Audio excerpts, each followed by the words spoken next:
Hello everyone, welcome to Law of Assumption Coaching. Thank you so much for coming back here again and I hope you guys are doing awesome. Alright, so आज हम बात करने वाले हैं कुछ दिनों पहले एक क्वेश्चन आया था कमेंट में, किसी ने ये कहा कि मैंने पूरी पॉजिटिविटी के साथ ये सोच के रखा था कि यूँ मेरी जॉब जो है वो लग जाएगी और सब कुछ बहुत पॉजिटिव सोचा था, सब कुछ बहुत पॉजिटिवली देखा था और उसके बाद इस बार देखा तो रिजल्ट में मेरा नाम नहीं आया। तो ऐसा क्यों हुआ? मेरे हाथ से सब कुछ निकल गया। And then one of my old client, उन्होंने सब्सक्राइबर है मेरी और शायद क्लाइंट भी हैं, उन्होंने मुझे ये नीचे लिखा कि I am a little confused about this person, इन्होंने क्या गलत किया है, आप मुझे थोड़ा सा बताइए। तो आज मैं इसी टॉपिक के बारे में बात करूंगी। But before I get into the video of today's topic, कल की जो वीडियो मैंने डाली थी, आई होप अभी सबको मेरी ही आवाज़ उस वीडियो में आ रही थी। And I got also confuse कि ऐसा कैसे हो सकता है, क्योंकि मुझे मेरे एंड पे मेरी आवाज़ सुनाई दे रही थी। जब मैंने किसी और के चैनल से अपनी वीडियो को देखा तब मुझे समझ में आया कि अच्छा AI है। तो कई बार बैकएंड से कोई इशू हो जाता है। I hope it is all sorted. अगर हाँ, कल वाली वीडियो आपने देखा और वो सॉर्टेड आपको दिखाई दे रही थी, सुनाई दे रही है मेरी आवाज़ उसमें, तो मुझे कमेंट में लिखकर ज़रूर बताइएगा। ओके, तो अब हम बात करते हैं ये पर्टिकुलर सिचुएशन में गलत क्या हुआ और इसको अगर सॉर्ट आउट हमें करना है तो इसको कैसे ठीक करना है, कैसे इसमें बदलाव लेकर आना है। देखिए, मैं सिंपल एक आपको स्टोरी बताऊंगी जो नेवल गोडार्ड सर ने वन ऑफ द लेक्चर्स में उस स्टोरी को कोट किया था, which was about an old lady. Okay, she was very old and she was that old कि वो उस एज में एक नया जॉब नहीं पा सकती थी। ठीक है, और उनके जो है हस्बैंड नहीं थे, कोई भी नहीं था उनके पास आगे पीछे टेक केयर करने के लिए, and she was all alone and by herself. और ऐसी स्टेज पे उनको जो फाइनेंशियल चीज़ों से मतलब एक टेंशन हो रहा था, वो स्ट्रेस हो रहा था कि भाई मैं अपनी लाइफ, जो भी मेरे बचे कुछ साल हैं अपनी ज़िंदगी को अभी भी जीने के लिए, वो मैं कैसे निकालूंगी। मैं इस एज में, मेरे पास कोई पैसा नहीं है, मैं अगर जॉब करना भी चाहूँ तो मैं नहीं कर सकती, और मेरे पास कोई पुराना पैसा, कोई पुश्तैनी कोई जायदाद नहीं है, ना ही मेरे पास कोई ऐसा फ्यूचरिस्टिक मेरा कोई सन है या बेटी है या कोई भी ऐसा नहीं है जो मुझे इस बारे में मदद कर सके। तब उन्होंने ये जो सक्सेस स्टोरी है वो उन्होंने ही लिख के दिया था नेवल गोडार्ड सर को। उन्होंने कहा कि मैंने एक दिन आपका वो जो लेक्चर सुना था, मैंने उसके बारे में सोचा और मैंने कहा ये लर्निंग तो मुझे पता है, तो क्यों ना मैं इस लर्निंग को अप्लाई करूं और देखूं कि क्या होता है इस लर्निंग से। आफ्टर ऑल होना क्या है, या तो होगा या नहीं होगा, यही बात उन्होंने सोचा ना। यानी वो कंप्लीटली अनअटैच थी आउटकम से। However she was very stressed with her current situation, क्योंकि उनके पास लिटरली मतलब एक पॉइंट ऐसा भी आ गया था कि पता नहीं था कि मतलब वो आगे हैंड टू माउथ भी हो पाएंगे या नहीं हो पाएंगे। It was that bad. Anyway, she started, उन्होंने उस सैट्स के सीन को जहाँ पर वो अपने आप को financially absolutely free of tension देख रही हैं, जहाँ पर वो ये देख रही हैं कि उनकी जो लाइफ है वो बिल्कुल सॉर्टेड हो चुकी है फाइनेंसेस से लेकर, और उनके जो इनकम है वो उनको बिल्कुल, जितने भी खर्चे हैं वो सारी इनकम उनको मिल रही है बिना किसी एफर्ट के। ध्यान से सुनिएगा इस बात को, बिना किसी एफर्ट के वो फाइनेंशियली सिक्योर हैं, उनके सारे खर्चे जो हैं वो पूरे हो रहे हैं, उनके पास लगातार वो इनकम आ रही है। ऐसा उन्होंने इमेजिन करना शुरू किया और वो हर बार जब रात को सोने से पहले ये सीन को देखती थी और जैसे सोने जा रही होती थी वो हमेशा एक ही बात कहती थी, it is done, it is done, it is done. Okay, ना हुआ क्या, ये लगातार उन्होंने 3 मंथ्स तक, कुछ 3 महीने लगातार उन्होंने ये आई थिंक 3 मंथ्स का टाइम दिया था उन्होंने, कि 3 मंथ तक लगातार वो यही सैट्स करती नहीं, बिना ये सोचे कि 3D में क्या होगा। और 3D में कंप्लीट क्योटिक चल रहा है उनके, 3D में कंप्लीट ऑपोजिट चल रहा है उनके। बट दैट बीइंग सेड, उन्होंने इस चीज़ में कि नहीं, जो सैट्स है मेरा, इसमें परसिस्ट करना नहीं छोड़ा। वो लगातार इस चीज़ को रात को फील करके सोती थी कि उनकी जो फाइनेंसेस की टेंशन है वो ऑलरेडी टेकन केयर हो चुकी है, वो किसी भी चीज़ को लेकर अब परेशान नहीं है, बल्कि अपनी लाइफ को वो टेंशन फ्री होके इंजॉय कर रही। कुछ दिनों के बाद उनका एक कोई फ्रेंड था जो उनसे मिलने के लिए आया, और जब उन्होंने उनकी हालत देखी उन ओल्ड लेडी की, तो उन्होंने बड़ा मतलब अच्छा नहीं लगा, उन्हें बहुत बुरा सा लगा। फिर वो जब वापस गए तो कुछ दिनों के बाद उस ओल्ड लेडी को एक चेक आता है, ठीक है, और वो चेक एक लेटर के फॉर्म में आता है, और उस लेटर में ये लिखा था कि वो जो उनसे फ्रेंड मिलके गया था ना, वो उनके ही एक और कॉमन फ्रेंड से मिला, जिस समय ये लोग सब इकट्ठे मतलब यंग टाइम में कभी रहे होंगे, और जब उन्होंने इस ओल्ड लेडी की उनको दशा बताई कि भाई ये प्रॉब्लम उनके साथ चल रही है, उनकी फाइनेंशियली इतनी हालत ख़राब है।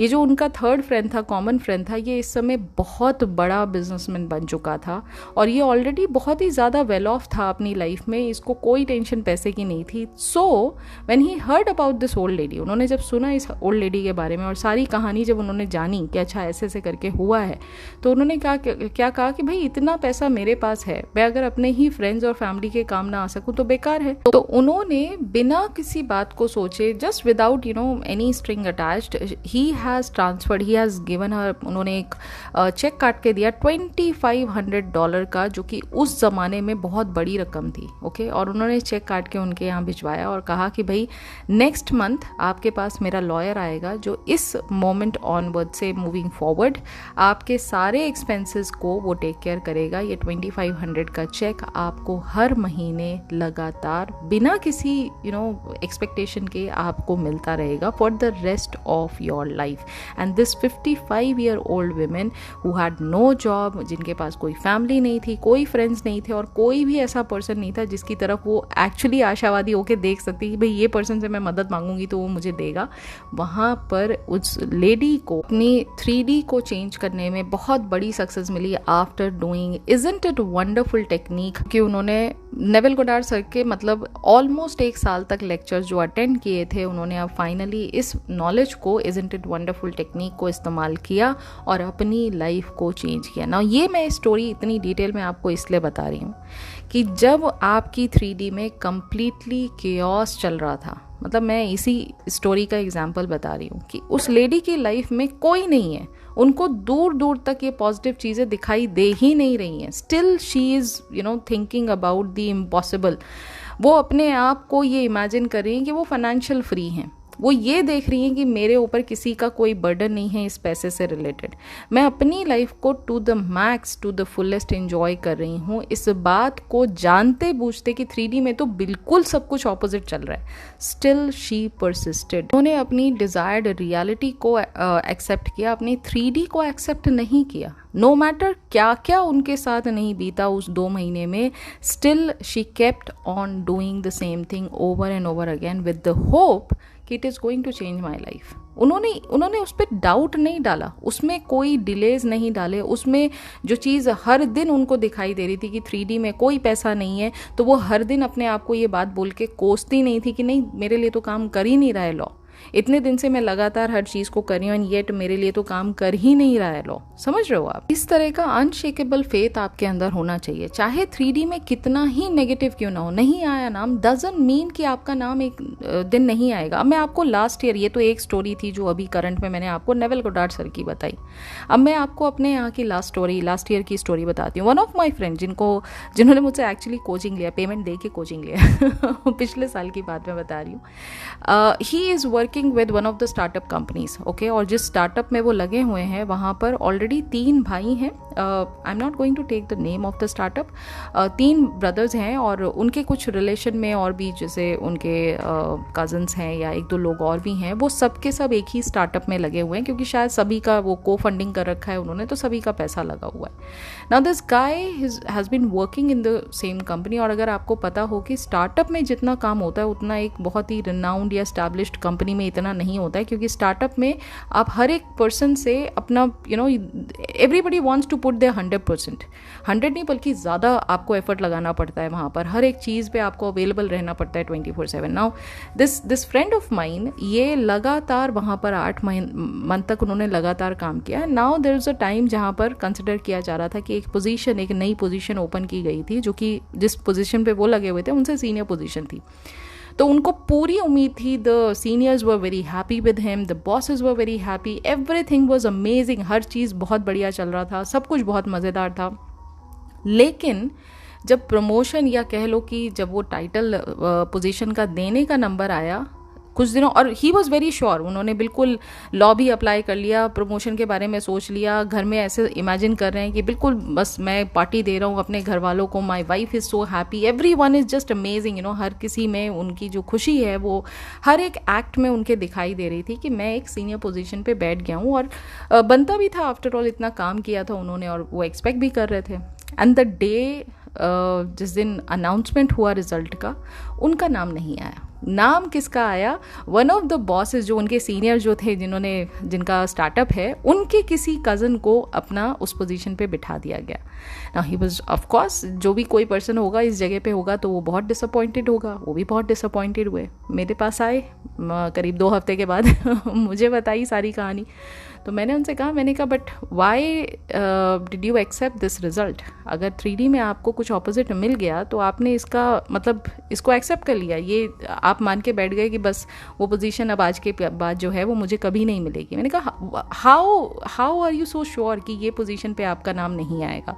तो ही सेड नहीं, जब एक चीज़ जो दिख रही है उसको डिनाई थोड़ा ना कर सकता है। वो पर्सन मेरे बिल्कुल ऑपोजिट जो है वो बैठता है, मैं कैसे उसको डिनाई कर सकता हूँ? मेरी पोजीशन पे वो बैठा हुआ है। And I totally understood his frustration. मैंने फिर भी उनको कहा, मैंने कहा आप जो अपने साथ के सीन कर रहे हो उसको लगातार रखो और यही मान के चलो कि it is a done deal for you and it is going to happen. ये है लास्ट ईयर अक्टूबर या नवंबर की बात है, जब उनके पास ये न्यूज़ आई थी कि नहीं भाई उनका नहीं हुआ है करके। दिस ईयर उन्होंने मार्च के बाद मुझे ये न्यूज़ दिया है कि हाँ, उनका एक्चुअली उसी सेम पोजीशन पर ना होके बल्कि उससे एक सीनियर पोजीशन जो है उस पर उनका जो नेम है वो सजेस्ट किया गया था। And without even taking an interview, just all these 3 people who are the co founder of the startup, उन्होंने बस एक छोटा सा कैजुअल जैसे चिट चैट होता है ऐसा इंटरव्यू लिया और he has been given that title, जिसमें सैलरी ज़्यादा थी, पोजीशन ज़्यादा थी, वर्क प्रोफाइल उनका मच बेटर था। एंड द सेम गाय जिसको जो पहले पोजीशन पे जो वो एक्चुअली माइंड में बना के बैठे थे कि ये पोजीशन मेरी मिलेगी, the same guy is right now a subordinate of this person. अभी वो एक सबॉर्डिनेट की तरह अपने मेरे जो फ्रेंड है उनके अंडर में काम कर। End of course my friend is so happy right now. मतलब वो बार बार एक ही बात कह रहे हैं कि भाई मुझे तो कुछ करना ही नहीं पड़ा, पिछले साल तो मैंने इतनी मेहनत की थी, इस बार तो मैंने बिल्कुल अपना, क्योंकि एक होता है ना कि हम बहुत एक लिमिट में काम करने लग जाते हैं जब हमें अपना अप्रिसिएशन नहीं मिलता है या हम जो चाहते हैं वैसा नहीं मिलता, तो वो भी एक बहुत ही लिमिटेड तरीके से अपना काम कर रहे थे। बट लेकिन हाँ, माइंड में ये सोच कर चल रहे थे कि कभी तो दिन आएगा वो जब उनकी जो मेहनत है उसको रिकॉग्नाइज किया जाएगा और उस जो वो डिज़र्व करते हैं उनको वो मिलेगा। अब ये पूरी सिचुएशन में क्या हुआ, देखो आप समझने की कोशिश करो।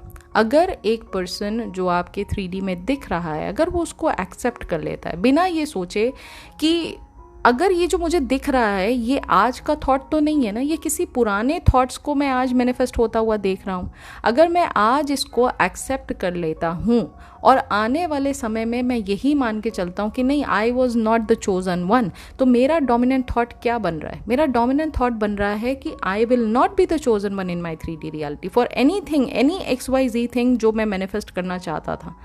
समझ रहे हो आप? ये आपको इस निटी ग्रिटी में जाने की ज़रूरत है। अगर आप आज अपने रिजल्ट को एक्सेप्ट कर लेते हो कि नहीं मेरी यहाँ जॉब नहीं लगी, इसका मतलब आप अपने आप को मानते ही नहीं हो कि आप डिज़र्विंग थे।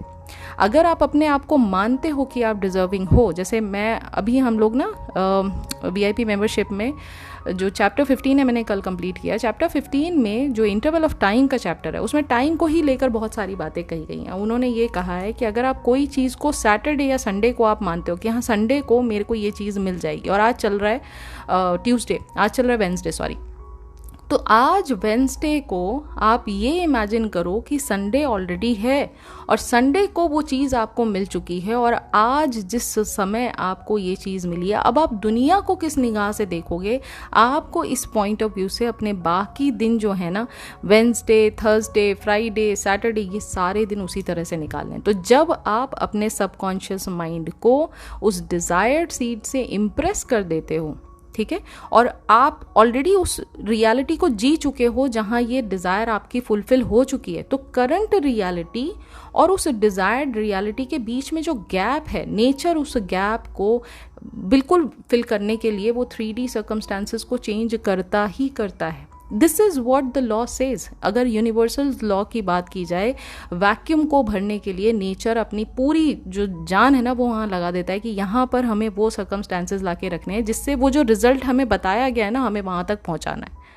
समझ रहे हो आप? मतलब एक ऐसे समझो ना कि आप एक मूवी बना रहे थे, मूवी का आपने एंड पहले सोच लिया, तो अब बाकी की जो स्क्रिप्ट है उस एंड तक पहुंचाने के लिए आपको स्क्रिप्ट चेंज करनी पड़ेगी ना। समझ रहे हो आप? तो ये चीज़ एग्जैक्टली आपको करनी चाहिए। बजाय इस बात को मानकर, और उसमें ये साफ लिखा भी है कि you don't have to worry about the how and the when. How का मतलब ये है कि प्रोसेस, यानी कैसे कैसे सर्कमस्टांसेस मेरे फेवर में आएंगे, मुझे इसको टेंशन लेने की ज़रूरत नहीं है।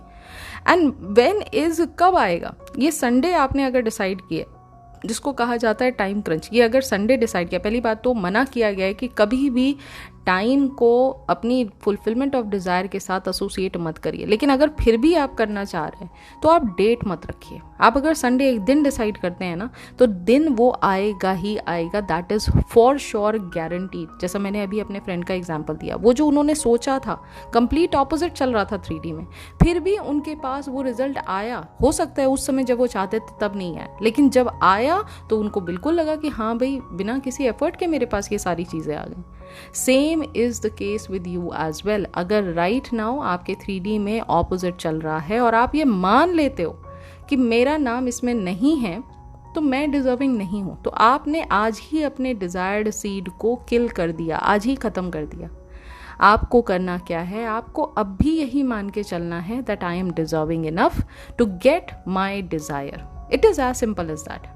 और उस पर्टिकुलर स्टेट में परसिस्ट करिए, चाहे 3D में, जैसे वो ओल्ड लेडी का था ना, कि चाहे 3D में कितना ही ऑपोजिट चल रहा था, she was still doing the sats each day every day, without thinking कि ये होगा कैसे, विदाउट थिंकिंग कि ये होगा कब। आपका काम सिर्फ इतना है, अपनी डिज़ायर को अगर आप सीरियसली लेना स्टार्ट कर देंगे और अपने आप को अगर सीरियसली लेना स्टार्ट कर देंगे, 3D की इतनी पावर ही नहीं है कि वो जो आप चाहते हैं वो आपको ना ला के दे सके। 3D आपको डिस्टर्ब कर ही नहीं सकती है। 3D में कोई भी चीज़ अपना खुद का नहीं है। बार बार 3D पर फोकस करके अपने आप को विक्टिम मत बनाइए। प्रॉब्लम इज दिस कि हमारा माइंड ना बिल्कुल रेडी रहता है विक्टिम बनने के लिए। हम उसको ट्रेन करें, नहीं नहीं तुम केपेबल हो, तुम बिल्कुल कर सकते हो, तुम्हारे अंदर ये है, तुम्हारे अंदर वो है, लेकिन हम इंटरनली लॉजिकल माइंड से ही ड्रिवन है और हम बैठे हैं बस प्रूफ देखने के लिए कि जैसे मिलेगा ना प्रूफ कि तुम केपेबल नहीं हो, देखो वैसे ही आप, जो आपका लॉजिकल माइंड है वो तुरंत टेक ओवर कर लेता है आपकी पूरी पर्सनालिटी को।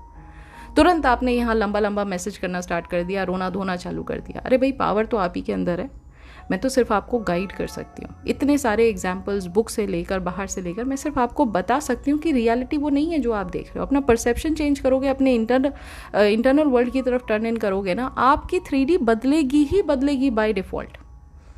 समझ रहे हो आप? तो ये है सारी बात। तो ये था आज का टॉपिक, और मुझे लगता है कि आज के टॉपिक में आपको इंटरेस्टिंग चीज़ें समझने के साथ साथ एक गलती का भी एहसास हुआ होगा। और अगर हुआ है, टॉपिक समझ में आया, अंडरस्टैंडिंग अच्छी हुई, तो वीडियो को लाइक ज़रूर कीजिएगा। वीडियो से टेक अवे क्या लिया नीचे कमेंट में लिखकर मुझे ज़रूर बताइएगा।